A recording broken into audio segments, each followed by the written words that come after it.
Bueno, amigos de Plaza Pública, estamos con el maestro Eduardo Quesada Jaramillo, candidato a magistrado de la Sala Regional de Ciudad de México en materia electoral, ¿verdad? Sí, así es. ¿Cómo está, candidato? Bien, muchas gracias por la invitación y gracias por el espacio, que creo que es muy importante informar a la ciudadanía sobre las siguientes elecciones judiciales y cómo votar. Justo. Una elección que se pinta complicada a la vez de esperanzadora, ¿no? Es bastante complejo el escenario. ¿Usted cómo lo ve?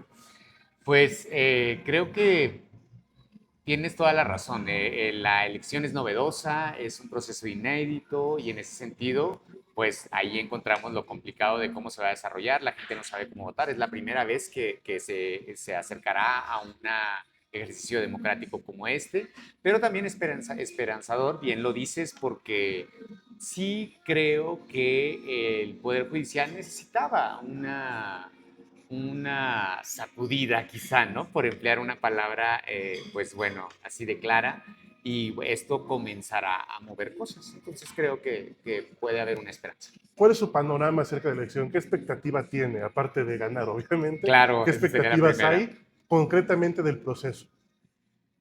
Mi expectativa es que el ejercicio ciudadano y que la votación supere los ejercicios anteriores que podrían considerarse similares a este, como las consultas populares, la revocación de mandato y algunos otros ejercicios de democracia directa. Entonces creo que en este caso, ojalá que los porcentajes aumenten. Se pinta complicada porque hablamos de que las proyecciones estiman máximo un 20% de participación. ¿Cómo un candidato, o más bien el conjunto de candidatos, puede incentivar la ciudadanía a involucrarse en este proceso?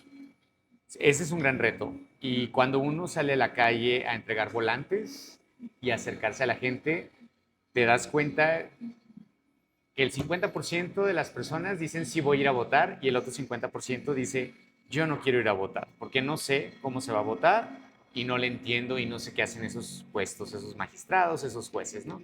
Entonces, ¿cómo hacer que voten? Pues bueno, tratando de informar la relevancia del ejercicio, la importancia de que ahora está en manos de los ciudadanos elegir a, a funcionarios tan importantes que el día de mañana pueden tener en sus manos los expedientes que tienen algún proceso de nuestras vidas, como una cuestión de orden familiar, civil, penal, administrativa y por supuesto electoral, ¿no? Que es un órgano que se encarga de garantizar la gobernanza, la gobernabilidad pues, del orden de gobierno en cuanto a todas las estructuras de gobierno municipal, local, estatal, Validar las federal. elecciones Totalmente. prácticamente. Entonces hay una cuestión pedagógica en su campaña, ¿no? O sea, esta parte de promocionarse tiene que ser pedagogía, Sí, enseñar por lo que van a votar. Y aparte tiene un margen de complejidad más, porque va por materia electoral. así Si es. ya es complejo entender las diferencias entre civil, penal y todo esto, ahora electoral. Claro. ¿Cómo usted ha desarrollado esa pedagogía? Pues siempre yo comento a las personas que visualizar en sus decisiones la importancia de votar por un magistrado electoral tiene que ver con que de lo que nos quejamos muchas veces es de que las leyes están mal hechas o hay algunas cosas que ajustar o nuevas leyes que emitir. Y eso lo hacen diputados locales, diputados federales, senadores, regidores, ¿no? Hablando de distintos órdenes de gobierno. Pero esas personas llegan a esos lugares que son lo que nos preocupan, las leyes que emiten y cómo opera todo esto, pues esas son validadas por magistrados electorales. Los procesos de una campaña electoral y cómo un candidato se registra y llega a ser electo, pasan por el tamiz, pasan por el área de un magistrado electoral en aquellos casos donde hay una impugnación sobre la legalidad de la elección, en fin, sobre otras cuestiones. Así de importante es. Claro. Es un órgano, un sedazo, que valida que todo este orden del Estado de Derecho que vemos, al que tenemos que aspirar, pues sea validado por magistrados electorales. Así lo transmito. Además de lo complicado que es comunicar a los ciudadanos, ¿cuáles otros retos se encuentra en la elección? Porque hay infinidad de ellos. O sea, habemos desde partidos políticos evidentemente involucrados, empresarios involucrados, incluso temas muy delicados como el narcotráfico. ¿Qué retos concretamente usted ve en esta elección? Pues bueno, esos son retos importantes que tendrán que ir abordando las autoridades, ¿no? Para evitar cualquier eh, cooptación de algunos o conflictos de intereses. En particular, yo veo un reto administrativo en cuanto a la organización de la elección. Creo que no hubo mucho tiempo para que el Instituto Nacional Electoral reaccionara y tuviera algunas acuerdos, lineamientos más claros, más certeros.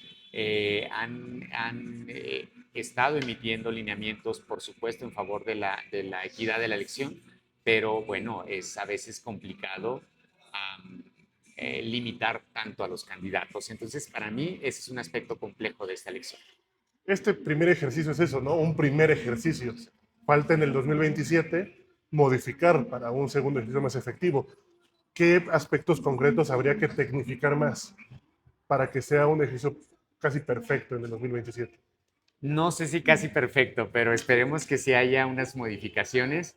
Creo yo que el modelo de cómo hacer las campañas, ¿no? Flexibilizar un poco más los medios, los espacios a donde los candidatos pueden llegar, cómo plantear sus ideas, ejercicios de debate menos rígidos.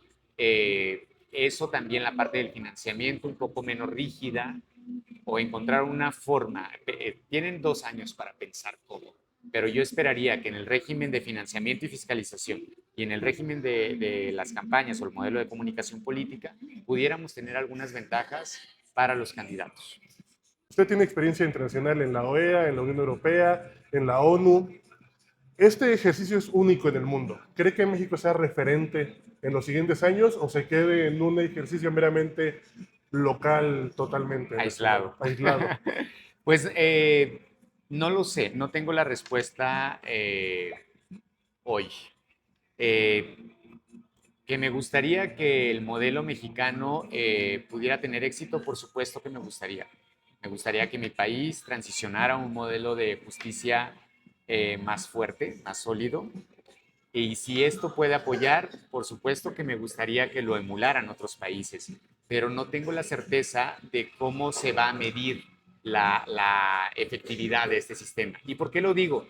Porque se reformó un engranaje del sistema de impartición y administración de justicia, que es la designación de jueces, pero falta reformar las fiscalías, los ministerios públicos, las escuelas de todo el sistema de escolar en materia de formación de abogados. Entonces, son muchas cosas las que hay que reformar para que la justicia funcione.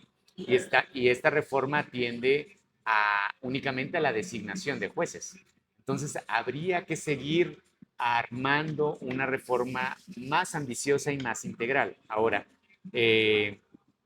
Bolivia ya tiene años, unos 10, 8 años, con elecciones judiciales. Ha tenido altibajos y también hay otros modelos que tienen elecciones judiciales, como en Corea o en algún país de Europa, Estados Unidos, pero en Estados Unidos tenemos también la parte del jurado, ¿no? Claro, Que al final de cuentas la decisión es del de los jurado. ciudadanos.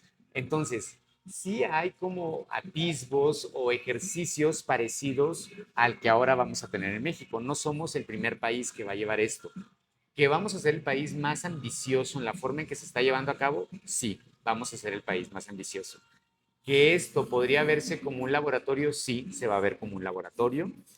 Y que esto se pueda retomar después por otros países, a lo mejor similares al nuestro, en la región, en Latinoamérica, quizá es probable. Esperemos que las cosas se vayan acomodando de una manera bondadosa y positiva para nosotros como mexicanos. A nosotros aquí nos gusta hacer muchas definiciones conceptuales. Para nosotros, México no ha tenido democracia participativa, participativa, tiene una democracia procedimental, de procedimientos y de elecciones. Esta reforma abre el camino, digamos, junto con la reforma de consultas populares y eso, hacia una democracia participativa totalmente, o seguimos estancados en democracias meramente electorales, de procedimientos solamente. Pues yo pensaría que son dos componentes distintos de la democracia. O sea, por supuesto que tienes que tener un modelo de elecciones que van a garantizar la renovación periódica de tus autoridades, de las elecciones, que la transición sea pacífica, tranquila. Y esto es un modelo electoral tradicional donde las elecciones son efectivamente como lo has relatado, pero también hay otros ejercicios aparte del modelo de elección tradicional de candidatos que se establece en nuestra Constitución, que posibilitan un mayor involucramiento de la sociedad, de la ciudadanía en los temas que le corresponde como ciudadanía activa, ¿no? Y estos son la consulta popular, la revocación de mandato, la consulta previa quizá.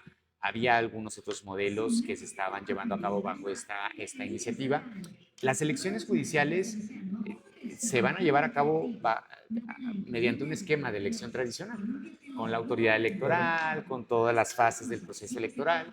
Entonces yo creo que son componentes distintos que todos ayudan a la democracia. Una pregunta más. Bueno, dos, varias más. Vamos a ver cuántas Muy sacamos. bien. Usted hizo carrera judicial. ¿Esa carrera en verdad no funcionaba? ¿Había sus excepciones? ¿Había que modificarla? ¿Había que fortalecerla? ¿Qué había que hacer con la famosa carrera judicial? Pues sí, yo sí soy partidario de que necesitaba modificarse en cuanto al nepotismo. Era muy claro que el Poder Judicial tenía clanes familiares donde la movilización de la conformación de los órganos jurisdiccionales en el Poder Judicial Federal, pues era evidente que tenían hijos, esposos, magistrados en dos órganos en el mismo distrito. Eso era patente, ¿no? Sí necesitaba, creo que, tener unos ajustes. Ahora, la carrera judicial, yo creo que que iba por buen camino. Hay una cuestión de exámenes muy profundos, muy integrales para evaluar perfiles idóneos, y creo que eso estaba bien. Creo que se podía mejorar, sí se podía mejorar. Creo que también la forma de las designaciones eh, necesitaba cambiarse, y es lo que se está haciendo ahora. La carrera judicial tendría que regresar para una siguiente etapa de la reforma, por lo menos en cargos administrativos dentro del Poder Judicial. Si me estás hablando si me estás preguntando que si también se podrían elegir los cargos de los secretarios proyectistas, oficiales y Hacerlos todos los mediante carrera, demás, no elegirlos, hacerlos mediante carrera. sí, podría implementarse algún proyecto, un programa claro, para tener todo un conjunto de perfiles mejor evaluados y más capacitados. Una última pregunta. ¿Qué puede prometer un candidato a un cargo como un ministro o un magistrado? Porque un candidato a presidente, a diputado, a senador, a cualquiera de estos cargos te puede prometer sin un número de cosas. Un candidato a magistrado te puede prometer justicia. No, es parte de su labor, es parte de su obligación. La Constitución lo obliga a eso. Entonces no puede prometer algo que en principio la Constitución le mandata. Te mandata hacer, claro. Entonces, o creo yo, esa es mi perspectiva, que resolver conforme a derecho, conforme a la Constitución, no es una promesa de campaña, es una obligación. Esas, pues, resolver, ser más cercano a la gente, resolver con puertas abiertas. Esperaríamos que eso lo hicieran antes de esta reforma y Y después de después de esta esta reforma. reforma. Entonces, para mí, esos no son unas propuestas de campaña. Sí serían propuestas de innovación, y que me dijeran cómo vas a innovar, qué estrategias vas a implementar en tu órgano jurisdiccional para aminorar algunas deficiencias en la impartición de justicia. ¿Cómo vas a acelerar quizá la forma de redactar sentencias, la estructura, la comunicación, cosas que están en tu campo de acción, podrían considerarse como promesas? Resolver bien cómo ser más justos, no lo creo. Si usted llega al cargo que aspira, ¿cómo va a mejorarlo desde ahí entonces? Bueno, justamente como te acabo de comentar, creo que hay muchas áreas dentro de la justicia electoral que podrían continuar avanzando. ¿Y por qué lo digo continuar? porque el Tribunal Electoral del Poder Judicial de la Federación ha sido un tribunal de avanzada. En muchas ocasiones, sus criterios y sus sentencias han acelerado la perspectiva de los derechos humanos, se han resuelto bajo una perspectiva, por ejemplo, de no violencia, para evitar la violencia política contra las mujeres en razón de género, de perspectiva indígena, perspectiva de inclusión, etcétera. El tribunal creo que ha implementado buenas prácticas y buenas medidas en sus sentencias, pero eso no significa que ya está todo hecho.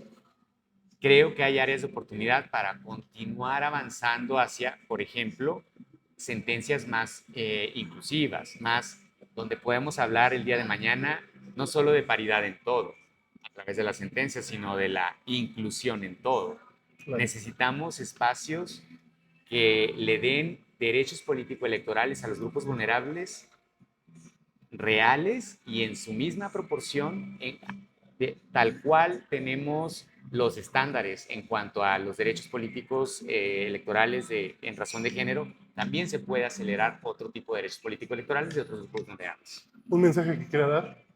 Pues que vayan a votar. La verdad es que es súper importante que personas como ustedes estén impulsando proyectos de el voto informado, ¿no? Ayudar a la gente a que entienda mejor esta elección y convencerla de que en sus manos están decisiones importantes. Entonces, lo que quisiera decir es vayan a votar, apuéstenle a que su voto vale y que es importante que las decisiones no las dejen en manos de pocos, sino que seamos muchos los que votemos y que mañana los resultados hablen bien. Yo les diría, voten color salmón. Mi boleta para magistrado electoral de la Sala Ciudad de México es la color salmón.